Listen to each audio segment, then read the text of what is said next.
Hi friends, day 11 of Rediscovering Jesus. I pray that your journey has been going well. Today Matthew Kelly gives us the beautiful example of the heart of the gospel and this important thought of giving and forgiving. He asks a very, very interesting question.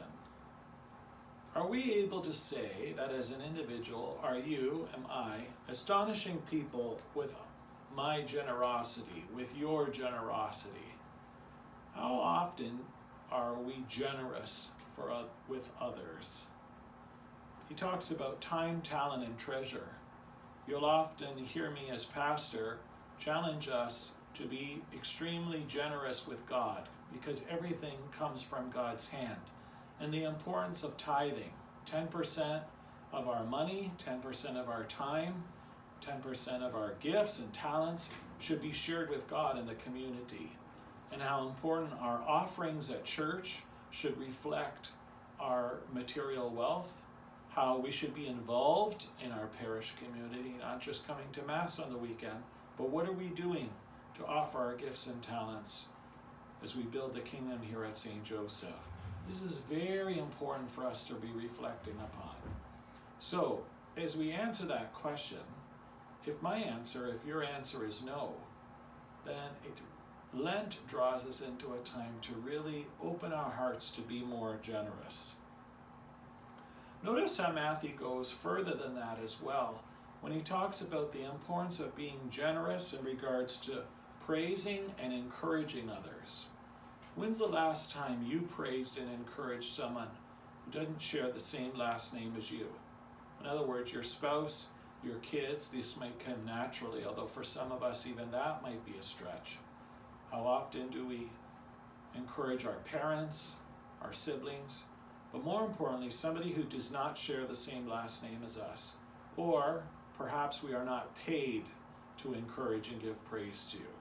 In other words, are we being generous for the sake of generosity? Also, he talks about being generous in regards to compassion and patience towards others. When's the last time we exercised compassion and patience towards others, especially those whom we find difficult to love? Again, eat the chocolate, watch TV. This is what Jesus wants us to focus on, being generous of mind and heart. How many of us can look in our closets, as Matthew suggests, and see that we have much more than we need? We have so many options. Some of the things in our closets and in our homes, we don't even touch. I know my brother Daniel has something that always resonated with me. He says, if you haven't touched it in a year, you should donate it or give it away. How true that is in my life. I wonder if there's some truth in your life as well.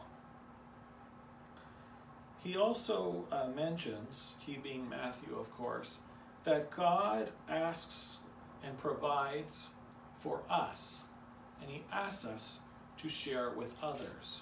But notice that he provides for humanity's need, not humanity's greed. That's why perhaps prayers like winning the 649 lottery might go unheard by the Lord. But things like caring for someone who's in a struggling marriage, a young person who doesn't find their home to be a safe place, somebody who is struggling with self-identity. These are prayers that God is interested in, but he also wants us to follow through and do our part as well. What I thought was powerful when Matthew talks about God liberating us from our selfishness, and this is found in the gospel message.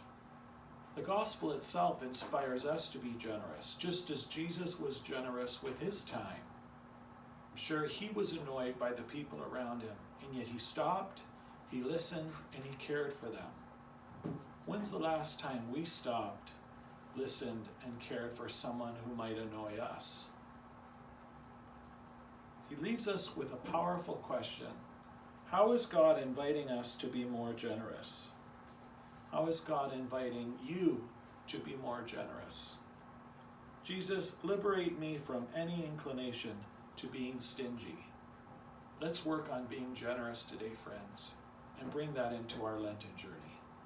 God bless you.